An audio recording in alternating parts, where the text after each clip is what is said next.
નમસ્તે વિદ્યાર્થી મિત્રો, ઉમા યુટ્યુબ ચેનલમાં તમારા બધાનું હાર્દિક સ્વાગત છે. નમસ્તે વિદ્યાર્થી મિત્રો, ઉમા યુટ્યુબ ચેનલમાં તમારા બધાનું હાર્દિક સ્વાગત છે. તો આજે વિદ્યાર્થી મિત્રો આપણે એક કાવ્યનો અભ્યાસ કરવાનો છે. આપણે આગળના બે કાવ્યનો તો અભ્યાસ કરી ગયા, એની અંદર તો કૃષ્ણની વાત હતી. આજે જે કાવ્યનો અભ્યાસ કરવાનો છે કંઈક અલગ છે, એની અંદરની વાતે જુદી છે, એ તમારે જોવાનું છે. તો ચાલો અભ્યાસ કરીએ. આપણે કાવ્ય વિશે જોઈએ તો શું છે કાવ્યનું નામ, એના કવિ કોણ છે, એના વિશે વાત કરીએ. કાવ્ય છે પાંચમું, ગુર્જરીના ગૃહ કુંજે. એના કવિ છે સુંદરમ અને કાવ્યનો સાહિત્ય પ્રકાર છે ગીત. સુંદરમ રચિત કાવ્ય છે ગુર્જરીના ગૃહ કુંજે. સુંદરમ કવિનો પરિચય મેળવીએ.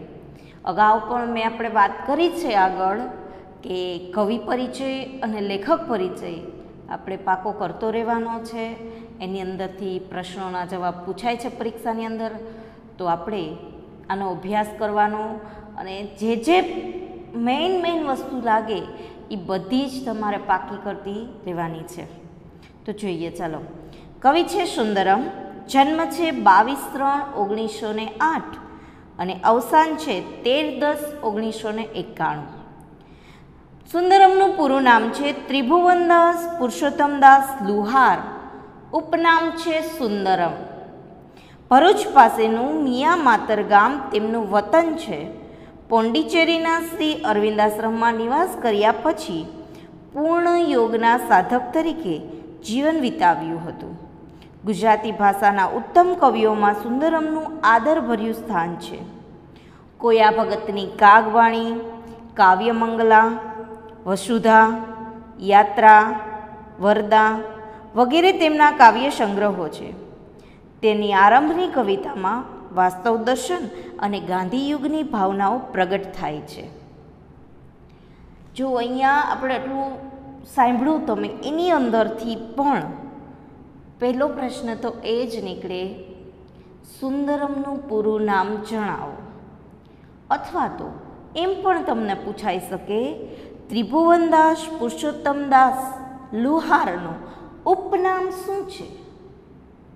અથવા એમ પણ પૂછી શકે, ત્રિભુવનદાસનું ઉપનામ જણાવો.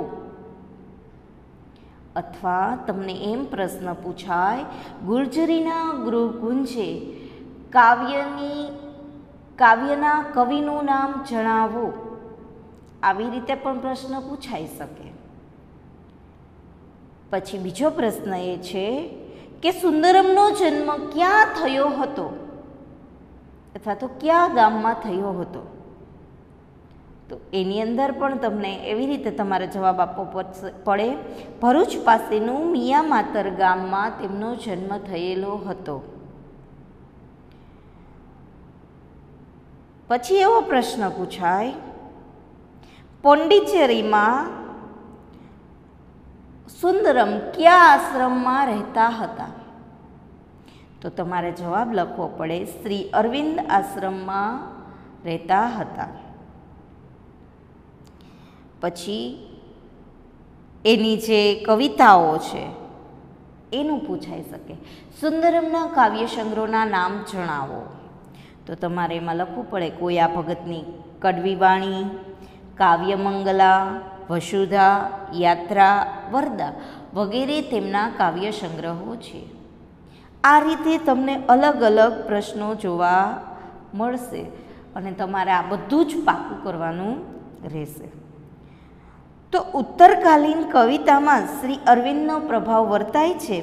કવિતા ઉપરાંત નવલિકા, નાટક, નિબંધ, પ્રવાસ, વિવેચન વગેરે ક્ષેત્રે તેમનું નોંધપાત્ર પ્રદાન છે.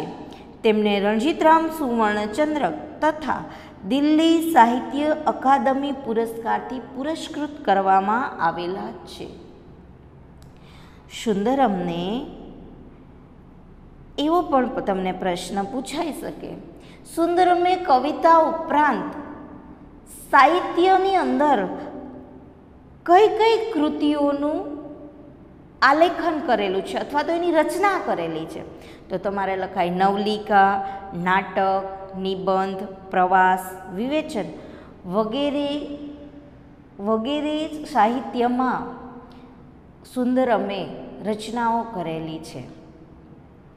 પછી છેલ્લે એવો પ્રશ્ન પૂછાઈ શકે, સુંદરમને કયા પુરસ્કારથી પુરસ્કૃત કરવામાં આવેલા છે? એક પૂછે તો તમારે રણજીતલાલ સુવર્ણચંદ્રક તથા દિલ્હી સાહિત્ય અકાદમી પુરસ્કારથી પુરસ્કૃત કરવામાં આવેલા છે.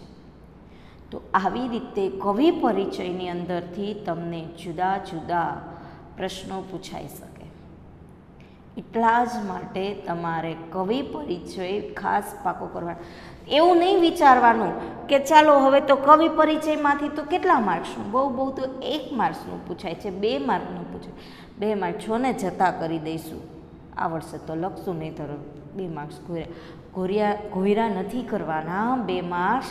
2 માર્ક્સની પણ કિંમત છે આમાં. એવા 2 માર્ક્સ કરો ને તો કેટલાય માર્ક્સ કપાઈ જતા હોય છે. એટલા માટે બધી જ નાનામાં નાની વસ્તુનું પણ ધ્યાન રાખીને પાકું કરવાનું રહેશે, કારણ કે આમાં ક્યારેક કયું પૂછાઈ શકે એ નક્કી હોતું નથી. ઝીણામાં ઝીણો પ્રશ્ન પણ સાહિત્યના પ્રશ્નો કાઢવા હોય કવિ પરિચય અને લેખક પરિચયના, તો એમાંથી નાનામાં નાની વસ્તુને પણ ધ્યાનમાં રાખીને પ્રશ્ન નીકળતા હોય છે. પ્રસ્તુત કાવ્ય છે એ જોઈએ આપણે તો એ સુંદરમનો જે કાવ્ય સંગ્રહ છે વસુધા, એમાંથી લેવામાં આવેલું છે. નામ શું છે? તો કે ગુર્જરીના ગૃહકુંજ. તમને હવે પ્રશ્ન થશે, ટીચર ગુર્જરીના ગૃહકુંજ એટલે? તો સાંભળો, ગુર્જરી એટલે શું થાય?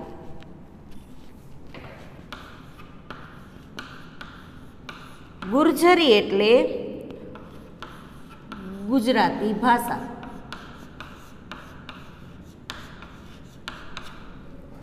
ગૃહ એટલે તો તમને ખબર જ છે, ઘર, અને કુંજ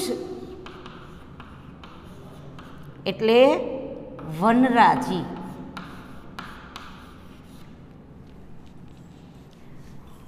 ગુર્જરી એટલે ગુજરાતી ભાષા, ગૃહ એટલે તો ઘર, તમને ખ્યાલ જ છે, ગૃહ એટલે ઘર થાય, અને કુંજ એટલે વનરાજી.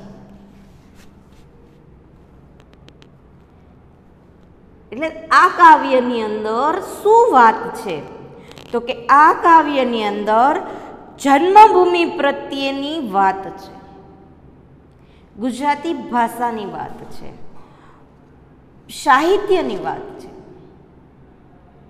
કે જે પોતે ગુજરાતી ભાષા છે, પોતાનું જે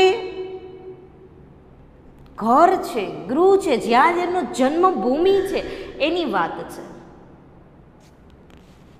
તમે લોકોએ જોયું હશે, સાંભળ્યું છે, જનની જન્મભૂમિ સ્વર્ગાદપી ગરીયસી, એટલે કે જનની અને જન્મભૂમિ સ્વર્ગથી પણ ચડિયાતા છે. રામાયણની અંદર પણ રામ ભગવાને પોતાની જન્મભૂમિની મહાનતા બતાવી છે. એમાં એને એવું કીધું હતું, મને સોનાની લંકા કરતાં પણ મને અયોધ્યાની માટી વધુ ગમે છે, મને મારી જન્મભૂમિ વધુ ગમે છે. કોઈ પણ હોય, તમે હો કે હું હો, બધાને પોતાનો જે જન્મ થયો છે, પોતાનું જે વતન છે, એ વતન પ્રત્યે તો લાગણી અલગ જ હોય છે, કારણ કે ત્યાં આપણું બાળપણ વીત્યું હોય છે. આજે પણ આપણે ક્યારેક આપણા વતન જઈએ, ગામડે જઈએ તો શું થાય, મોટા થઈ ગયા હોય પછી જઈએ તો આપણા જોડે આપણા કોઈ ફ્રેન્ડ સર્કલને લઈ ગયા હોય એમ, તો શું કહીએ આપણે, જો અમે અહીંયા આ રીતે રમતા હતા, અહીં ગામને પાદર ઝાડ છે ને, તો એ ઝાડ ઉપર બેસીને અમે લોકો ધીંગા મસ્તી કરતા હતા, નદી હોય તો નદીમાં અમે નાહવા જતા હતા, બપોર વચ્ચે નાહવા વયા જઈએ. તો આવી બધી જ આપણી સ્મરણો છે, એ સ્મરણો તાજા થાય છે. અને ગમે તેવડી ઉંમર થાય છતાં પણ આપણા બાળપણના એ સ્મરણો આપણને યાદ આવે, આપણું વતન યાદ આવ્યા જ કરતું એટલે જન્મભૂમિ આપણને યાદ આવતી હોય છે. અહીંયા પણ કવિએ બહુ સરસ આ કાવ્યમાં આ વાત કરી છે. જન્મભૂમિ પ્રત્યેનો અપાર પ્રેમ પ્રગટ કર્યો છે. જન્મભૂમિને સ્વર્ગથી પણ ચડિયાતી મળે છે. જનની અને જન્મભૂમિ સંસ્કૃતમાં કહે છે ને, માતા અને જન્મભૂમિ બે સ્વર્ગથી પણ ચડિયાતા છે. અને હોય જ, કારણ કે આપણે માતાનું એ આપણા માટે, આપણે માતા માટેનો પ્રેમ અપાર છે આપણા માટે. માતાના ઉપકાર, માતાના ગુણ આપણે ક્યારેય ચૂકવી નથી શકતા. એનું ઋણ આપણે એને ક્યારેય ચૂકવી નથી શકતા. એમ આપણી જે જન્મભૂમિ છે એ પણ સ્વર્ગથી મહાન જ છે. અહીંયા કવિએ વાત કરી છે બાળપણની, કે હું નાનો હતો મારી આંખ ખુલી, એટલે કે મારો જ્યાં જન્મ થયો છે, જ્યાં મેં પહેલી વાર પાપા પગલી માંડી, એટલે જ્યાં હું ચાલતા શીખો, બોલતા શીખો, મારો જન્મ થયો એ જગ્યા, જ્યાં મારું પહેલી વાર યૌવન ખીલું, એટલે કે મારી યુવાની જ્યાં વીતી છે, જ્યાં હું મોટો થયો છું, જ્યાં મેં મારા જીવનના દરેક ક્ષણ વિતાવ્યા છે, એ ઘર પ્રદેશ સતત મારા મનમાં ગુંજ્યા કરે છે, મને સતત ને સતત યાદ આવ્યા કરે છે. કવિના બધું જ વારંવાર યાદ આવે છે. આ એ ઘર પ્રદેશ છે જ્યાં અનેક ઋતુઓ કવિએ પસાર કરી છે. શિયાળો, ઉનાળો, ચોમાસું, એ 3 ઋતુ સિવાય જે વસંત આવે છે,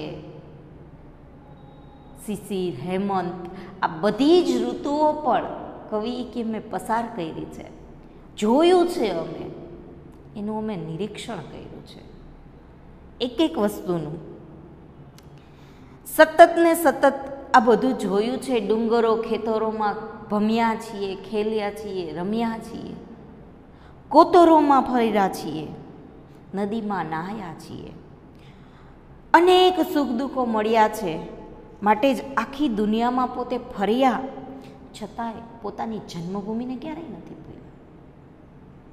નાના હોય ત્યારે ડુંગરો, ખેતરો, કોતરો. કોતર કોને કહેવાય? તો કે જે કોતર છે ને એ નદીનો પ્રવાહ, પાણીથી પથ્થરની અંદર અમુક બખોલ જેવો ભાગ થઈ ગયો હોય એને કોતરો કહેવાય. પહાડ, નદીની આસપાસ જે હોય એ પથ્થરમાં પાણીના પ્રવાહથી ઘસાઈ અને બખોલનો ભાગ થઈ ગયો હોય એને કોતરો કહેવાય.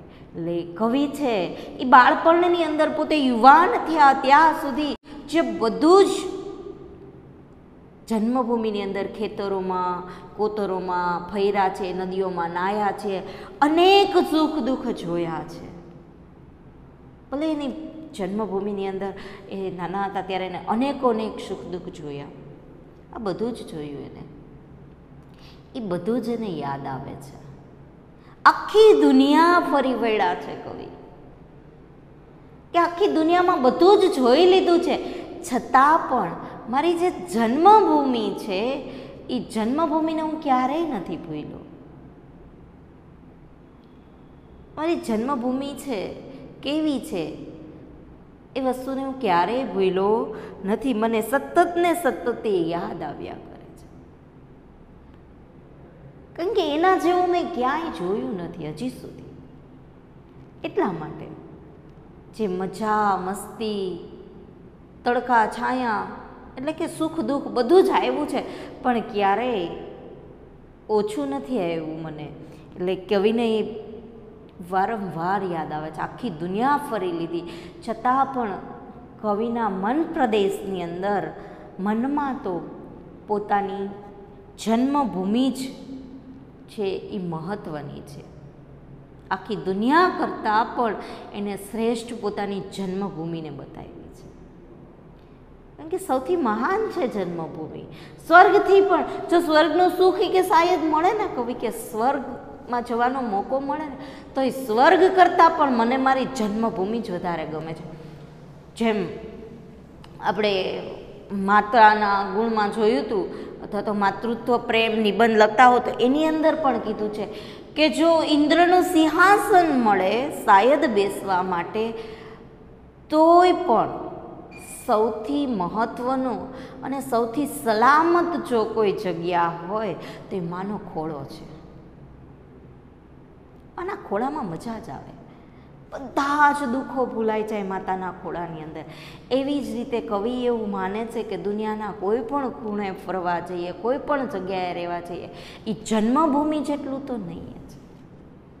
જન્મભૂમિ એટલી મહાન છે કે જ્યાં આપણો જન્મ થયો છે, જ્યાં આપણે ચાલતા શીખ્યા છીએ, બોલતા શીખ્યા છીએ, એ કંઈક વિશેષ છે બધું. એટલા માટે કહે છે કે જનની અને જન્મભૂમિ બંને મહાન છે, સ્વર્ગથી પણ ચડિયાતા છે બંને. એટલા માટે અહીંયા કવિએ જન્મભૂમિને એક ઉચ્ચ સ્થાન આપ્યું છે, જન્મભૂમિને મહાન બતાવી છે.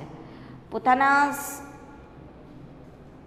આખા કહેવાય ને કે પોતે જ્યાં સુધી જન્મ થયો ત્યારથી લઈને મોટા થઈ ગયા છે, યુવા અવસ્થાએ પણ વટાવી ચૂક્યા છે, એ પછી જ્યારે એના વિચાર પ્રગટ કરે છે, એના મનના ભાવ પ્રગટ કરે છે, એની અંદર એને પોતાની માતા પ્રત્યેનો તો જે પ્રેમ દર્શાવ્યો હોય, પણ અહીંયા તો એને પોતાની જન્મભૂમિ પ્રત્યે પ્રેમ દર્શાવ્યો છે. આપણે જોઈએ છીએ દેશ પ્રત્યેની ફરજ. જોઈએ 15મી ઓગસ્ટ ને 26મી જાન્યુઆરી આવે ત્યારે આપણે જોઈએ જ છીએ ને બધા કે દેશના ગુણ ગાતા હોઈએ છીએ, દેશ પ્રત્યેનો પ્રેમ ને આવું બધું આપણે બહુ સાંભળ્યું હશે.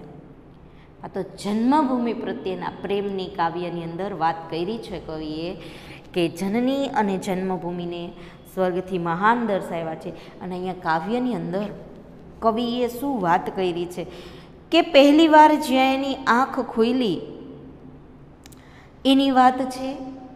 પોતે ત્યાં બાળપણથી લઈને પોતાની યુવા અવસ્થા વિતાવેલી છે એની કવિએ આખી વાત કરી છે. કાવ્ય સાંભળો, એટલે હું પઠન કરું છું કાવ્યનું. ગુર્જરીના ગૃહ કુંજે અમારું જીવન ગુંજે ગુંજે, ગુર્જરીના ગૃહ કુંજે. આંખ અમારી ખુલી અહીં પહેલી, પગલી ભરી અહીં પહેલી. અહીં અમારા યૌવન કેરી વાદળીઓ વરસેલી, અહીં શિયાળે તપ્યા સગડી કોકિલ સુણી વસંતે. અષાઢ નાગન ગર્જન ઝીલ્યા રણઝણતા ઉરતંતે, ગુર્જરીના ગૃહ કુંજે. અમે ભમ્યા અહીં ખેતરમાં, ડુંગરમાં કોતરમાં, નદીઓમાં નાહ્યા આળોટ્યા કુદરત પાનેતરમાં, ગુર્જરીના ગૃહ કુંજે. અહીં અમારા તંધન અર્પ્યા, પૌરુષ પ્રાણ સમર્પ્યા, વિશ્વવાડીને સુફલિત કરવા નસનસથી રસ અર્પ્યા, ગુર્જરીના ગૃહ કુંજે કુંજે. અમે અહીં રોયા કલોલિયા, અહીં ઉઠ્યા પછાયા, જીવન જંગે જગત ભમ્યા પણ વિસર્યા નહીં ગૃહ માયા. ગુર્જરીના ગૃહ કુંજે અમારું જીવન ગુંજે ગુંજે. કાવ્યની અંદર બહુ સરસ કવિએ વાત કરી છે કે ગુર્જરીના ગૃહ કુંજે અમારી જે જન્મભૂમિ છે એ જન્મભૂમિની વાત છે કવિએ અહીંયા કરી છે, એ આપણે જોવાની છે. જન્મભૂમિ પ્રત્યેનો અપાર પ્રેમ દર્શાવ્યો છે, એ પ્રેમની વાત આપણે જોવાની છે. હવે આપણે નેક્સ્ટ લેક્ચરની અંદર જોશું ત્યારે જે આ કાવ્ય છે એ કઈ રીતે ગવાય છે એનો રાગ જોઈશું અને પછી આપણે કાવ્યની સમજૂતી મેળવીશું. ત્યાં સુધીમાં તમારે લોકોએ આ કાવ્યના જે શબ્દાર્થ છે એ શબ્દાર્થ પાકા કરીને રાખવાના છે. શબ્દાર્થ પાકા કરવાના એટલા માટે થઈને કે એની અંદર જે શબ્દાર્થ છે એ શબ્દાર્થ એટલે સમાનાર્થી શબ્દ હોય, એટલે તમને સમાનાર્થી શબ્દ પણ આવડી જાય. પ્લસ બીજું એ કરવાનું છે તમારે લોકોએ જે કવિ પરિચય છે એ કવિ પરિચય પાકો કરવાનો છે, જેની અંદરથી હું નેક્સ્ટ લેક્ચરમાં તમને લોકોને પ્રશ્નો પૂછીશ. બરાબર છે? અને સાથે સાથે એવું નથી કે આ જ કાવ્યના આગળ આપણે જે ભણી ગયા છે 1 થી 4 પાઠની અંદર 2 કાવ્ય અને 2 પાઠ બંને છે, એના કવિ પરિચયમાંથી પણ હું પ્રશ્ન પૂછીશ, તો એ પણ તમારે પાકા કરવાના છે. અને આ કાવ્યના પણ કવિ પરિચયના પ્રશ્નોના જવાબ પાકા કરવાના છે. એટલે કુલ ટોટલ મળીને 1 થી 5 પાઠના કવિ પરિચયના પ્રશ્નોના જવાબ પાકા કરવાના છે, એટલે કે કવિ પરિચય પાકો કરવાનો છે, લેખક પરિચય પાકો કરવાનો છે, જેની અંદરથી પ્રશ્નો પૂછાશે. એટલા માટે તમે તૈયારી કરજો. નેક્સ્ટ લેક્ચરમાં હું પૂછીશ, અને શબ્દાર્થ પાકા કરજો ખાસ, બરાબર છે. અને કાવ્યની સમજૂતી અને કાવ્યનો રાગ નેક્સ્ટ લેક્ચરમાં શીખીશું. અસ્તુ.